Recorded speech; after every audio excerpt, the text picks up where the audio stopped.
Tous les politiques sont pas des corrompus. Tous. Tous les politiques sont des corrompus. Tous. Parce que le système est corrompu. Donc, même les gars qui veulent pas être corrompus sont corrompus. Donc, on est dans un système où tu votes pour des gens qui vont travailler pour d'autres. Pour leur parti, pour leur mafia, pour leur secte. Pour leur mafia. Ouais, pour leur mafia. Voilà, c'est tout. Donc Hollande, il est corrompu. Montebourg, il est corrompu. Oui. Attends, c'est le mec classé de mecs. Ça veut dire quoi, c'est Mais les va à classés des- l'Assemblée nationale, je te jure, là tu me gonfles, va à l'Assemblée nationale. Tu vas voir qui est-ce. Il n'y a aucun député à l'Assemblée nationale. Il n'y a que des lobbyistes qui sont là. Il y a que les Attendez. lobbyistes. Bon, je parle pas de ça, ça me gonfle. Ça me gonfle pas. Attends, ça fait 2 heures, on parle de quoi là? Ben, on parle. Le système est corrompu. C'est quoi le système? Le Parti Socialiste? Non, le système politicien, le clivage partisan. Mais ça veut rien dire, le système politicien. Non, mais ça veut rien dire. Si, Ben non, ça veut rien dire. écoute mon grand. Juste, hein, pour Non, non. que je comprenne. Ben, Là maintenant, j'en ai plein le cul. Maintenant, je vais te répondre. Et puis t'arrêtes de me parler comme si j'avais pas fait d'études. Hein? Je vais t'expliquer quelque chose, ce que ça veut dire le clivage partisan. Ok. C'est pas parce que tu comprends pas les mots que je suis un crétin. Écoute-moi bien. Écoute-moi bien. Je suis en train d'employer un mot que tu comprends pas. Ben oui, je vous le dis. Alors, d'accord. Mais tu me le dis pas comme si moi j'étais un crétin parce Ok. que je connais un mot que tu Ok. connais pas, d'accord? D'accord. Alors, le clivage, c'est quand il y a quelque chose qui est coupé en deux, tu vois? Un Ouais. clivage. Tu prends ton dico et t'apprends ce que ça veut dire le mot clivage. C'est quand. Donc, tu as un clivage partisan. T'as la droite et la gauche, d'accord? Comme t'as le PSG et l'OM. Attends, tu me laisses terminer. T'as le PSG et t'as l'OM. C'est 2 clubs de foot. Ok. Donc les gars qui sont pour l'OM, ils disent le PSG c'est des enculés. Et les gars qui sont pour le PSG, ils disent l'OM c'est des enculés. Et on fait de la politique comme ça en France. C'est-à-dire que on n'est pas en train de débattre des sujets, on est en train de dire qui a raison, qui a tort. Et les mecs c'est les mêmes. Ça fait 50 ans qu'ils sont au pouvoir, de la gauche et de la droite. Et nous on est de plus en plus dans la merde. Et on les regarde dans leur voiture de fonction, dépenser le pognon du contribuable, à nous foutre dans la merde. Ah, le mec il est élu président de la République, la première chose qu'il fait, il augmente son salaire. Et toi tu dis, mais les mecs, ils sont pas, c'est pas des enculés les mecs, ils sont bien les mecs. Le mec il arrive, il augmente son salaire et il dit à tous les gens qui demandent d'augmenter les salaires, ils disent qu'il n'y a pas d'argent. C'est ton pognon, c'est l'argent qu'on prend sur tes impôts. Je vous sens énervé, hein. Ouais, tu m'as gonflé. Je t'emmerde toi et ta radio. Voilà. Il prévoit l'apocalypse depuis des années, mais attends, on y est là. Enfin, je sais pas. L'être humain, il a pillé l'Afrique, il a détruit l'Afrique, il a détruit l'Europe, les États-Unis. On va arriver où? On y est en plein là, je sais pas. Ou alors, ceux qui voient pas l'apocalypse, ils voient pas dans les petits quartiers, ils vont pas traîner dans certains quartiers de Paris ou partout. Dans le monde, quand on entend parler de milliards, mais putain, mais où est-ce qu'on va? Où est-ce qu'on va? Nous, on demande simplement avoir un emploi. La priorité d'un homme politique aujourd'hui, ça devrait être une obligation de donner un emploi, de donner la possibilité. Les hommes politiques, ce qu'on leur donne comme travail, c'est de nous donner la possibilité de travailler, de nourrir nos familles. Vous en êtes un cas, nourrir nos familles. Notre problème à nous, les êtres humains, les faibles, je dis les faibles, parce que vous croyez que vous nous avez affaiblis, mais la peur, elle est peut-être du côté des petits aujourd'hui, mais elle changera de côté, la peur. Elle ira du côté des grands, des puissants. Et je trouve que... Alors, j'ai été surpris d'entendre M. Attali. Tout à l'heure, j'ai eu l'impression qu'il avait tourné dans les ordres. C'est vrai, tout ce qu'il dit, c'est beau. Malheureusement, on parle de quoi depuis tout à l'heure? On parle de fric, de bourse, d'action. Et l'être humain dans tout ça, il est où? Il est où l'être humain? On parle pas d'amour, on parle pas d'humanité, on parle pas de fraternité, de partage. La solution, elle est là. Et je crois que, M. Attali, dans vos thèmes, il y en avait 7. Moi, il n'y en a qu'un qui m'inspire depuis 7 mois, que je n'avais pas au fond de moi-même il y a 7 mois. C'est l'esprit révolutionnaire. Et je crois que la seule solution, ça va être d'attraper tous ces enfoirés qui nous ont foutus dans la merde depuis des années.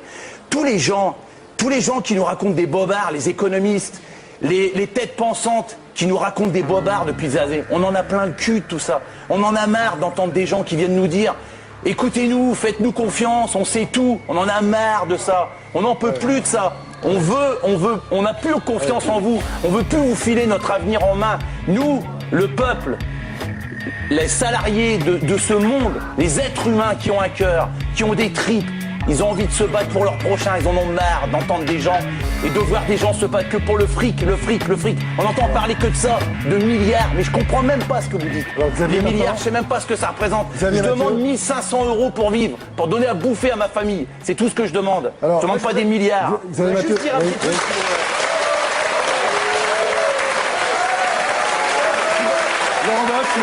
On a déjà vécu dans les années malheureusement, ça 80. continue.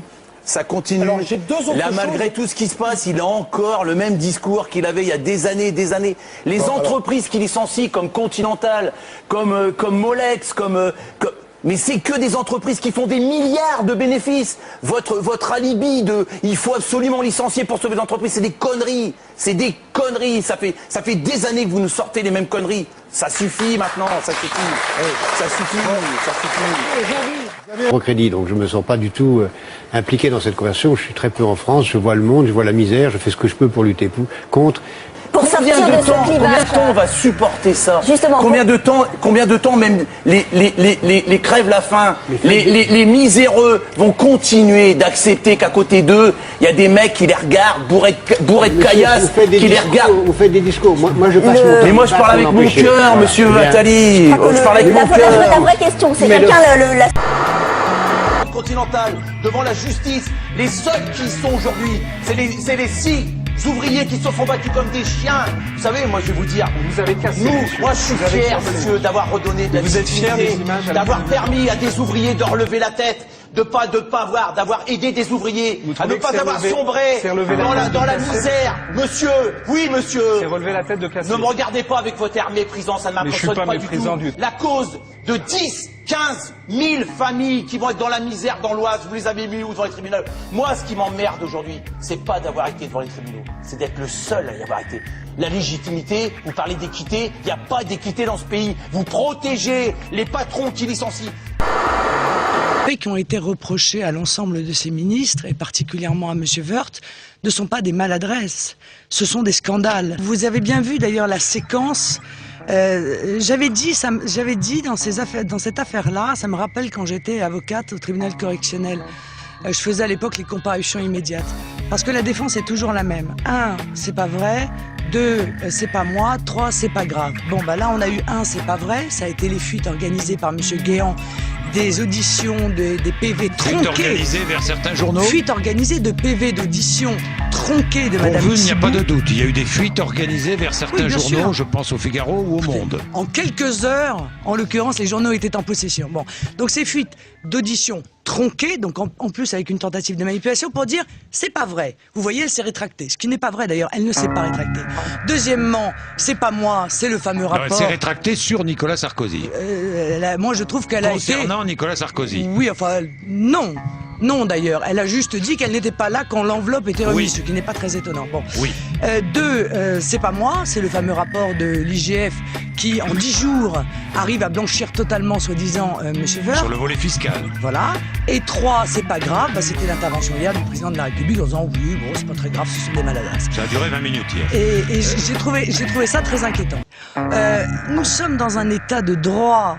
Dans un état de droit, l'administration qui dépend d'un ministre ne peut pas blanchir un ministre. Ça n'est pas comme cela que ça fonctionne. C'est évidemment la justice indépendante qui doit être Et saisie. est-ce que le procureur Courroy vous paraît indépendant Mais non, mais il dans la pèse- conduite mais bien sûr des que- enquêtes sur Enfin, cette écoutez, affaire? Il pèse évidemment un doute très lourd sur l'indépendance de M. Courroy, puisqu'il est même mis en cause les enregistrements entre M. Demestre et Mme Bettencourt. Rien que cela, vous voyez, c'est la multiplication des conflits d'intérêts. en quelque- C'est un complot conduit par certains journalistes, par l'extrême droite, par le Parti socialiste. La terre entière, bien sûr. Et les 12 000 euros de M. Blanc, c'est un complot. Les 800 millions d'euros dépensés par Mme Bachelot pour les vaccins, c'est un complot. Les 120 000 euros de jet de M. Joyandet, c'est un complot. Les 174% d'augmentation de M. Sarkozy, c'est un complot. Le jet, le Air Sarko One à 270 millions d'euros, c'est un complot. Les 9 500 euros de Mme Boutin par mois, c'est un complot. Non mais écoutez, très sincèrement. Mais Vous voyez, tout ça démontre que les gens qui nous dirigent n'ont plus aucun sens de la mesure. Ça démontre quoi? Ça démontre que Nicolas Sarkozy, à vos yeux, favorise les plus riches aux dépens des plus modestes? Ça démontre surtout que cet État n'est pas seulement immoral, qu'il est amoral. Ce que j'ai ressenti hier en regardant le président de la République, c'est que manifestement, il ne comprenait pas réellement ce qui était reproché à ses ministres. Et c'est ça le plus grave.